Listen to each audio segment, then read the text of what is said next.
yes, you're catching me just a few minutes early during setup time. Uh, the Way Cool Blue Light. Straighten up of fun if it won't behave itself. Maybe I should put that a little bit of a slower, lower place. Put the fun sign. Oh no, yeah, you guessed it. I guess I gotta go pick up my coffee, darn it. Can you believe it? I forgot the coffee. So with that, maybe I'll make a quick pit stop and come right back here because the show starts technically at 10:05 today. So I do need that cup of coffee to get things going. So I'll be right back.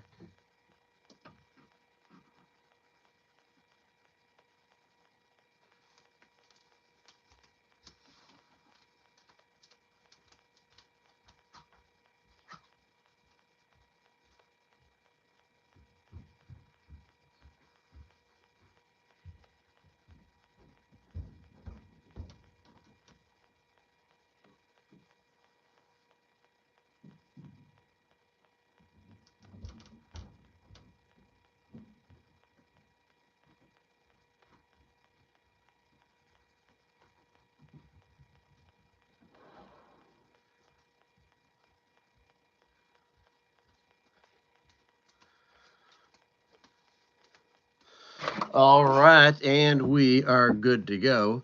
Thank you for your patience, but hey, I have a cup of coffee with you folks every single day of the week, that is. So why do anything different today? But today is the economic report, and today you'll notice on the thumbnail announcing today's economic report really dealt with trade relations and the United States and Canada. And while I do expect a deal to be worked out in the not too distant future, like by tomorrow, obviously there is a little bit of tension now because you see a few trade deals have gotten taken care of. Those trade deals are Indonesia, another one with Thailand, another with Cambodia, and another one in the works with Malaysia. So those are done deals. Of course, South Korea came up with a deal as well. And of course, the ones that aren't done yet, let me know if these nations sound familiar. Brazil, okay. Russia, okay. China, not yet.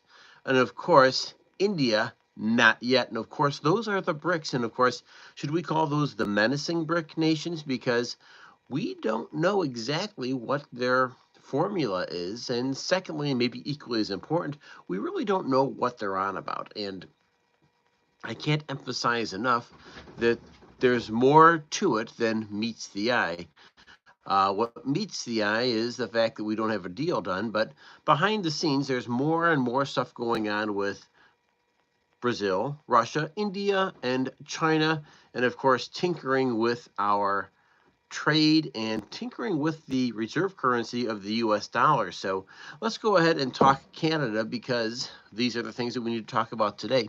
So today's story deals specifically with Canada. And by the way, if you are here, a like and a subscribe is all that I ask here, folks. Drop a comment in the chat section because I do love to hear from you. I do respond to good comments, or should I say, thoughtful comments here, from a high to maybe a policy question that I'm able to answer. So go ahead and feel free to invite others if you would like to this channel. Once again, the idea is that we are talking about the things that matter and matter very much, whether you're young, whether you're old, or you're somewhere in between. The economic report takes the stuff that happens in D.C., takes the stuff that happens on Wall Street, and brings them down to Main Street where you and I live. So with that, very powerful stuff.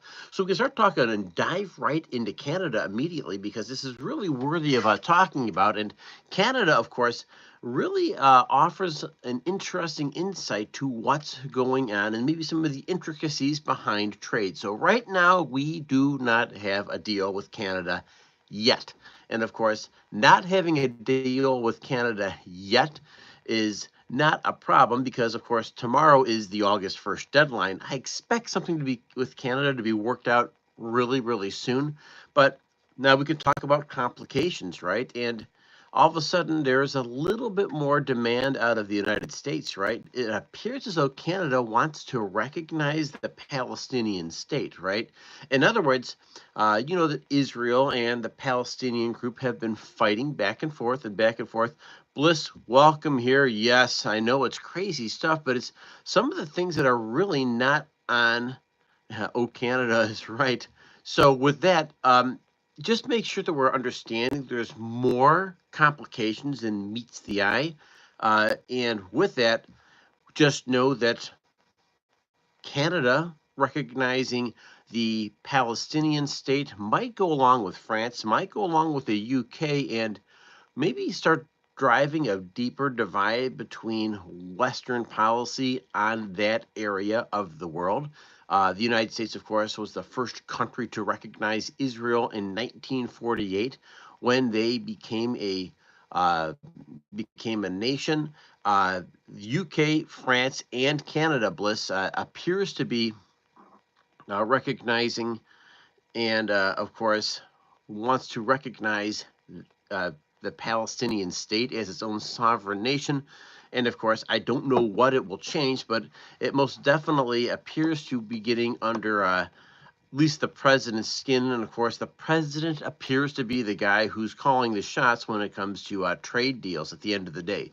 Howard Lutnick, the Secretary of Commerce, can put something together. You know, Scott Bessent, the Secretary of Treasury, can help put something together that really is a workable and a business sensical type of a deal. And it comes down to the president signing off on these deals, right? And that's the 800-pound gorilla in the room. What are we doing to make sure that everything, dare I say, all the boxes are checked and we're taking care of the economics, of course. And with that, you start getting the politics involved, and you really could wind up creating quite a mess at the 11th hour, right? And so I do have in the thumbnail the 11th hour type of setting here that these guys don't have a deal or they don't have a deal yet. But if you're looking at some of the other countries involved, let's talk about the positives, what's been done so far with trade. For instance, a big deal was just set up with South Korea. South Korea pledging $350 billion to the U.S. Sovereign Fund. And of course, this is a fund by the United States in which South Korea will earn money from, but it's an investment into the United States, specifically looking at things like semiconductors and batteries and shipbuilding, right? The United States wants to get back in the shipbuilding business, and of course, continuing trade between the west coast of the United States all the way to the Pacific Rim. You'll need a real good shipbuilding business, and of course, the container ships, etc. We see that as a great business opportunity. And of course, number two, you're not reliant on Chinese shipping companies as well to ship your product back and forth. So that seems kind of a reasonable place. And of course, we don't want to be choked out of our shipping. And of course, South Korea does not want to become reliant or overly reliant on Chinese shipping as well. So it's a powerful place to be. Also, South Korea still gets hit with the 15% tariff, but it's not 25%. South Korea, like without a doubt, is a country that exports, right? Like if you look at your electronics, anything that is Samsung, for instance, is a South Korean company. They are known very much for the electrical business, so we will continue to see things continue to foster with South Korea. But, of course, there's been trade deals worked out with, I want to say, the details of the Malaysian deal still need to be released. Vietnam has been worked out, and of course, Thailand, Indonesia. So it appears as though a lot of things are moving forward.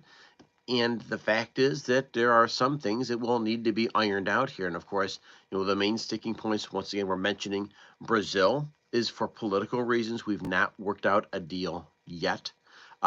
India, there's details that need to be worked out that are behind the scenes with India. And of course, the fact that India is buying weapons from Russia as opposed to the United States.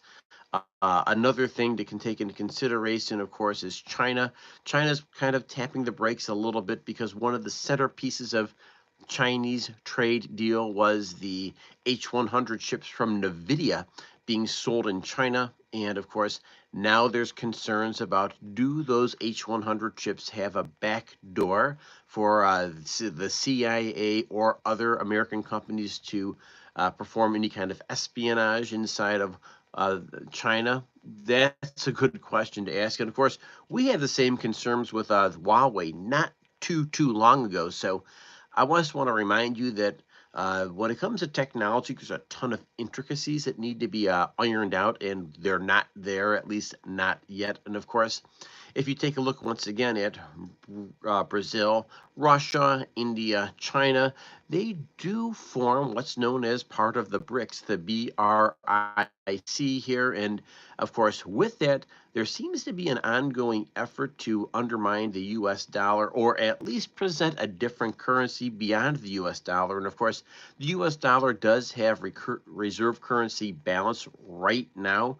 It is the reserve currency of the world. However, there is a menacing threat that some of these other countries could come online with an alternative. And so these are things that we don't completely get on Main Street because we're talking about DC policy. We're talking about what's going on in Wall Street, how the crypto market would work, and of course, our advancements into AI. So it's really worth checking out. I'm Brian here, by the way, and thank you for joining me. You guys have been absolutely amazing, and I do plan on continuing this cast for like at least another 8 to 10 minutes.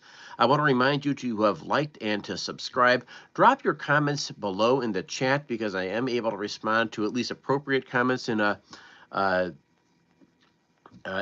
chat section below. And of course, make sure you're subscribed. That's a way to say you like the channel. It's a way to tell the YouTube algorithm that you like what you hear. And of course, you are kind of connecting with the message here. And of course, it allows me to go ahead and drop in the latest stories right to your inbox. Today's story will, believe it or not, deal with trade, but it's also going to deal with a couple of other like significant trends that are worth mentioning. So you'll not want to miss today's episode. And of course, my shorts come out on a regular basis as well. So that's what you get as a slight benefit, and you can hit that with a like or a subscribe, and it doesn't cost you a cent. It just costs you a little bit of your effort. A couple of other things here that are really worth mentioning is two big companies announced their future ambitions into AI and huge AI spending. We're talking about Microsoft released their earnings last night, and of course, a forward-thinking statement. And Microsoft, of course, this was a huge thank you. You are amazing. I appreciate that, Gardner, into the subscribe channel. You are awesome. But if you are talking about what is going on here with some of these companies and the big picture, Microsoft has announced, like, seriously, Lorenzo, welcome here. Thank you for joining me. Make sure you are liked and subscribed. So once again, if we're talking about like Microsoft, they are really doubling down on the investments into AI, and it really is laying out the future of who has the best, fastest AI, what is able to gather the most information, and maybe, just maybe, what's able to deliver the best product for the end users. Meta, formerly known as Facebook, like Zuckerberg is behind the 8 ball right now, and it's kind of interesting to see this because he recognizes that Facebook is way behind everybody else, the big seven, at least when it comes to the AI race. And so he's literally offering people like $100 million contracts to come work at Meta and be one of the thought leaders in developing the newest, best, greatest AI system. And of course, I think one of the things they want to do is, oh, that's kind of funny. With that, I want to say these are really important things to take into consideration, knowing that Meta has a huge effort to get caught up, and sometimes just because they don't have the newest technology, I'm sorry, the technology that's established right now, what Meta's trying to do is maybe leapfrog everybody with the latest, greatest technology. So we just know they're spending a ton of money. A company you want to pay attention to today is called CoreWeave. Its ticker symbol is CRWV. They'll be announcing their earnings today, and it's really worth you checking out as well because you'll notice it had a real pop today in its early market open with expectations that things are going to go right through the ceiling. It's been a Wall Street darling here for about 6 months, and of course, oh, that is absolutely hilarious. And with that, we know that there's a bigger play going on here. And of course, that play really has to deal with the future of AI. And of course, making AI as accessible to people right on Main Street. But the other part of the equation is making sure that Main Street stays engaged on their platforms. And I think that's what Facebook is all about, Microsoft is all about, and of course, some of these other companies, you could be saying that Apple, for instance, most definitely has something to gain by keeping people engaged. Samsung definitely will as well. So we just make sure we're taking these things into consideration, and those are very, very powerful trends to pay attention to. And with that, we've got a couple of other moments here as well. What we have done before is take a look at crypto, and the crypto is looking at Bitcoin. We've been looking at Ethereum. We've been paying attention to Solana as well as like the big three cryptos. We've also been paying attention to gold and silver prices as well. We notice there's a significant dump so far right now in copper prices. Those spiked about 2 weeks ago when Trump came out and made an announcement about putting a tariff on copper, and now it appears as though they are pumping the brakes on that and then really kind of refining what exactly they're looking for in copper. So the copper is evidently down right now, but gold, silver continue to be an interesting place. I just read the other day, and it's worthy of following here at the very end, that if you are looking at gold, you're looking at silver. I give you a story like in 1933, gold was taken out of circulation. Like at one point in time, you would actually walk around with a gold ounce, a $20 gold piece, right? And that $20 gold piece was worth $20 US cash. If you had like $8,000 in gold coins back in 1933, you had the equivalent of right around $8,000, right? So that's something really, really interesting to be thinking about. The other part of the equation is if you still had that gold today, it would be worth somewhere over like $500,000.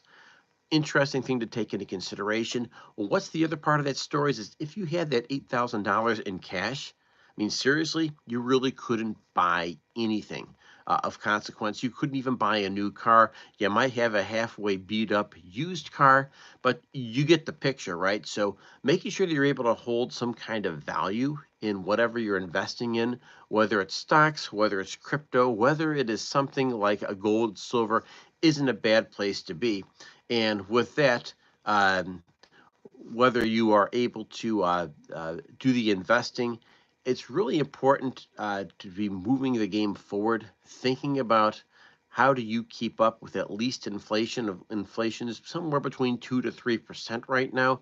So you always want to beat inflation. That's a very, very powerful place to be. And of course, at least keeping up with it, because if you don't beat inflation, then you wind up getting crushed by it. And you saw that example from the $8,000. And with that, you have been absolutely amazing. And I appreciate the thoughtful people here that have joined me here today. And with that, remember, folks, the biggest battle you fight is the one between your ears.